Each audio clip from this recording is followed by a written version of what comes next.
Good afternoon. This is Media Center, Ukraine, Odessa. We continue for today. And now we are going to discuss the next topic with Ihor Romanenko, retired Lieutenant General, Deputy Chief of the General Staff of the Armed Forces of Ukraine, 2006-2010. Topics of discussion: the consequences of the explosion of the Kakhovka hydroelectric power station dam, and perhaps some issues related to counteroffensive. Good afternoon, Mr. Romanenko. Let's start with the most urgent topic: military consequences of the explosion at the Kakhovka hydroelectric power station dam. Yesterday we discussed the environmental consequences and how it has affected the situation in the front line. Of course, it is all related with the general economic, political, and environmental situation, having the impact that we are facing now. This is a man-made catastrophe that was made by Russians in the 21st century. This is not Chernobyl, this is not Fukushima, but this is a man-made disaster.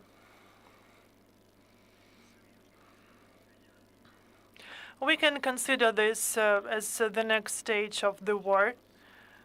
Putin has confirmed his tasks that he announced 15 months ago to destroy Ukraine, to destroy Ukrainians, to undermine economic and social situation in our country.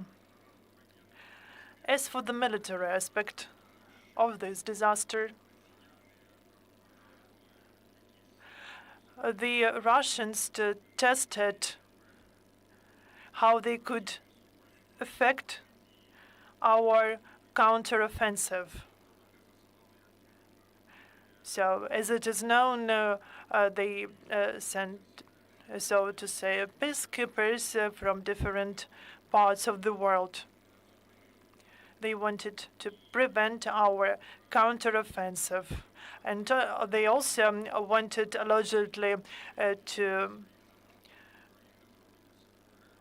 stop activities to come to peace. But actually what they want to legitimize the occupied territories and to have a break and then to continue their invasion.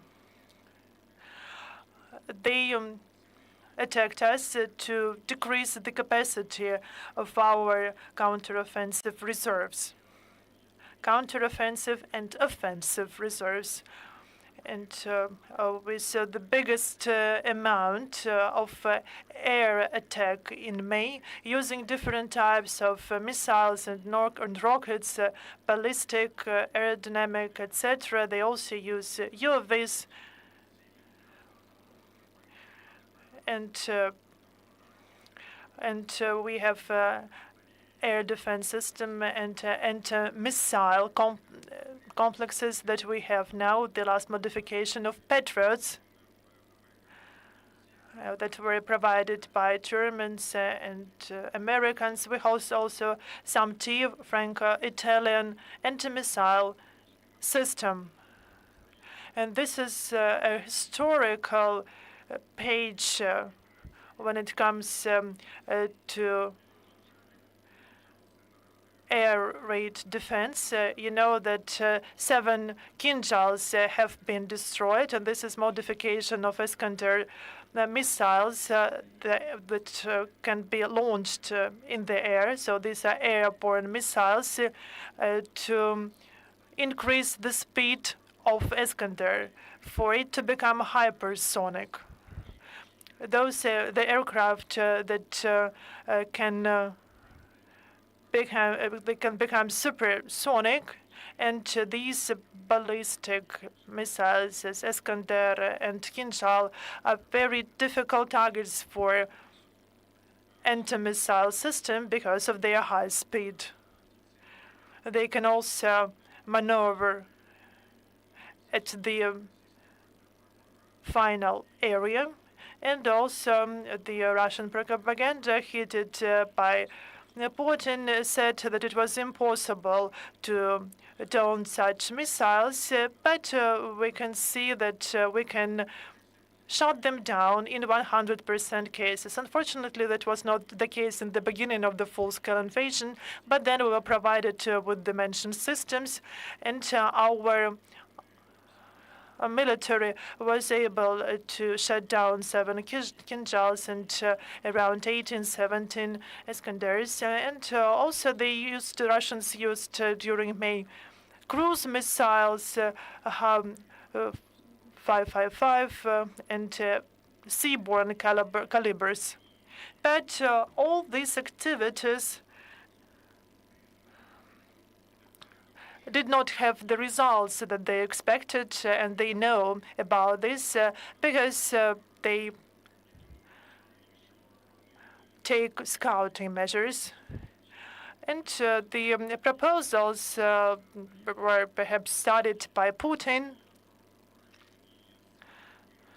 And we could see a parallel here with Boeing MH17, and actually it was permitted by Putin to use Buk in those areas. And also that was now the decision of Putin to blow up the dam. According to calculation of foreign and national experts, they needed around 10 kilotons of explosive material to blow up the dam to have the consequences they wanted. And this is not a new approach. During the Soviet times,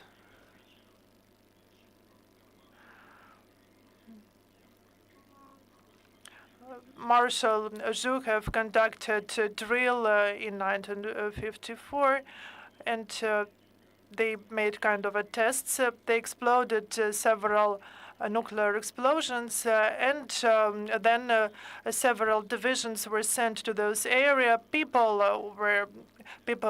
died, they were ill, but the Soviet approach was that women will give birth to more soldiers. And in our history, in the Soviet history, there was some nuclear explosion in a mine in Kharkiv Oblast, but there were no positive results. But there was a nuclear explosion, and the fire was not put out there. Taking into consideration the history, this background, unfortunately, the decision was taken to blow up the dam. This is a crime. And then our scouts and our intelligence services well aware who blew up the dam, and the explosives were there for around 6 months.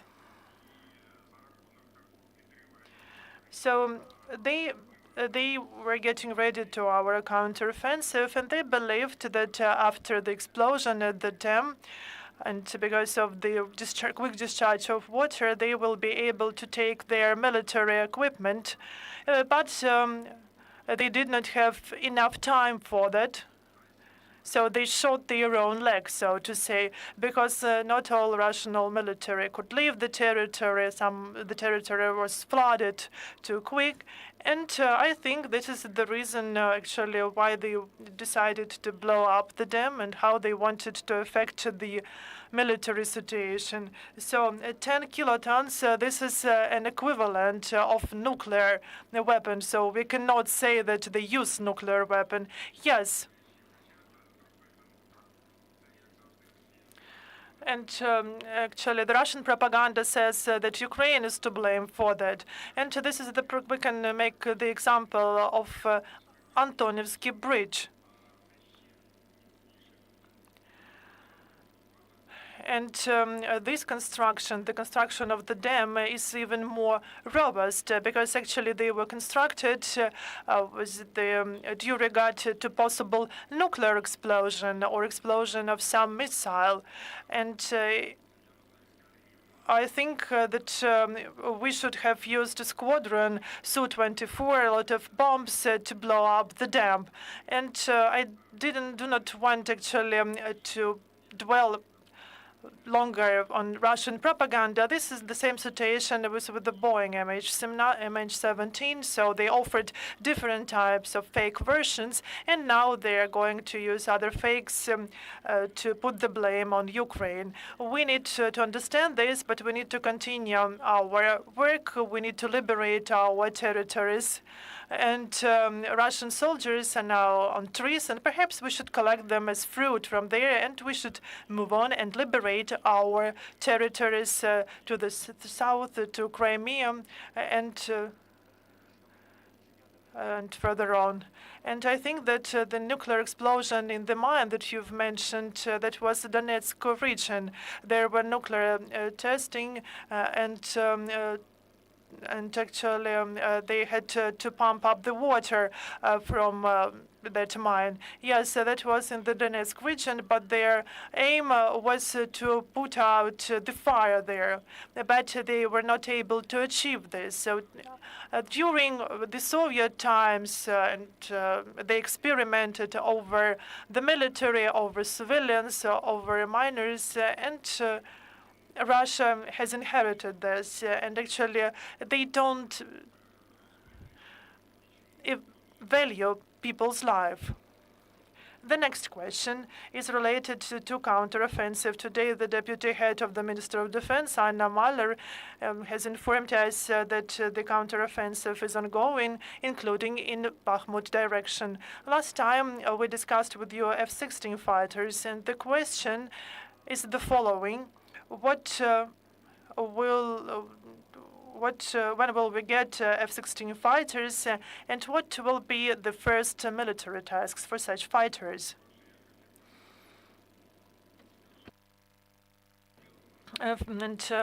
First of all, I would like to say that everyone expects F-16 fighters. Will get them, and we'll get a lot of them. But if we rely solely upon F-16 fighters, we will hinder the process. For the last year, I've emphasized that we should better need F-17. This is the fighter which is more powerful than F-16. It has two engines. It has chassis for high density landing, and I know this F-17, and actually F-17 are more suitable for our destroyed roads and aerodromes, and they are more suitable than F-16. And there are 48 Hornets in Australia, and Australia is and Spain is ready. And Finland, all these countries are ready to provide F-17 to Ukraine, subject to permission of the United States. And we know that there is a huge diaspora of Ukrainians in Australia, in New Zealand. There are even pilots who are ready to support us with these Hornet fighters. And a year later, we see that there are some proceedings in the discussions. And moreover, there is one more interesting option, and Sweden has been hindering the process. But anyway, they have Griffins, which is a simpler and less expensive aircraft. There are some issues related to fuel. There are always some issues, but we should reconsider our strategy with regard to fighters. We should not expect only one type of fighters. And because, of course, it would be great if we can focus on some type of aircraft, but you're perfectly right when you say that we need fighters right now for a counteroffensive.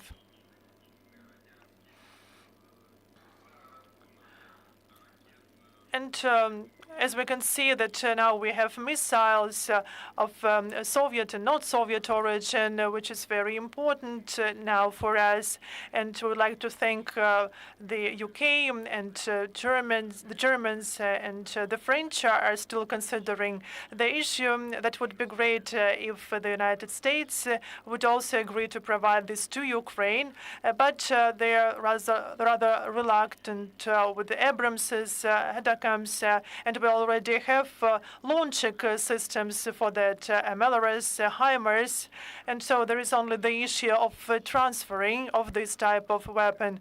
We are now thinking how we can use Stone Shadow on Soviet aircraft, but as for other types of missiles, everything is ready for the surface and airborne systems. But we also need to have different types of UAVs, both combat drones and also barraging, it is called kamikaze drones, which are also an explosive in itself. Russians have several times more aircraft than Ukraine. Of course, they will use it to attack our offensive troops. They create the aviation group with Su-24 and other types of airplanes. So they do everything possible to make themselves stronger, so that now they're afraid to enter Ukrainian territory because they're shot down. But they will use they continue using the aircraft along the front line, and this is quite dangerous for our offensive. They also create reserve, one corps, two divisions, and the regiment of the marine troops. These are reserves that they will use in hotspots. We are also getting ready to this, and you've made now the example of Bakhmut. We have some proceedings there, including Shakhtarsk and Vuhledar.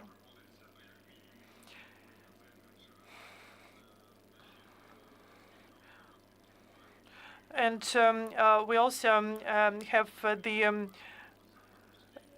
reconnaissance attack in Zaporizhzhia Oblast, Orekhova, etc. So the situation is dynamic.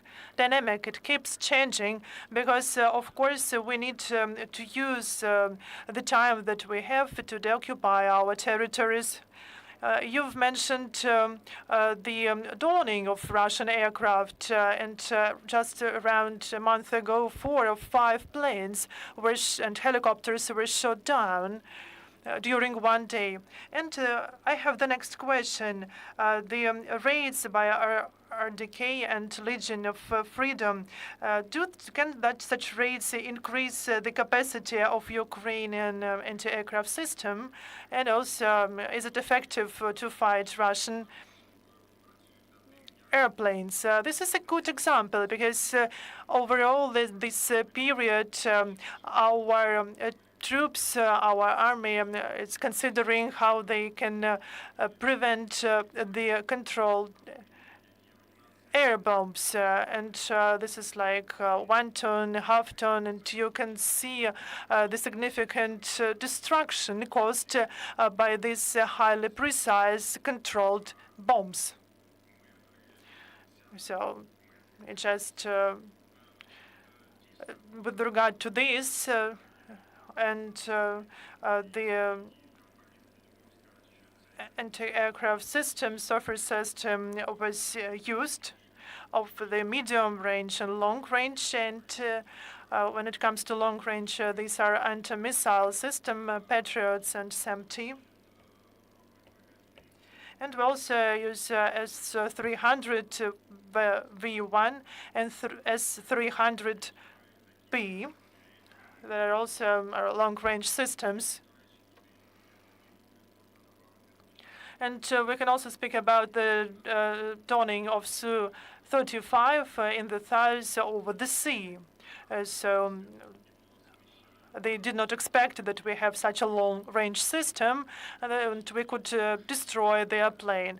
And of course, their pilots are unwilling to be to perform their duties on our territory, but during counteroffensive and offensive, we will face Russian aircraft. That's why we need to have a great number of anti-missile and anti-aircraft systems. But we also need to preserve our troops, our people. That's why we need to have the whole complex of air defense system for our troops. We keep receiving such systems, but the number is still not enough. And we need such system to destroy enemy's aviation. And also to have reconnaissance operations. And the theory and practical experience, they also prove this. And we have our experience since 2014, although the full-scale invasion is different from what we used to have because they didn't use aviation back then. I have a question from my colleague, Michael Vasura, Newsweek magazine. And over the last month, we've seen that the Russian occupiers now have forced their position in the left bank of Dnipro in Kherson Oblast. They have constructed the trenches and other fortification units. And now they are covered by water. And when the water is no more there, when the flood is no more there, we can actually expect that these fortifications will be not there. And we now can see the flood there after the explosion at the dam. Will it affect the offensive of Ukrainians? And actually, after the flood, our troops will be already there, and Russians will not be able to use their fortifications anymore.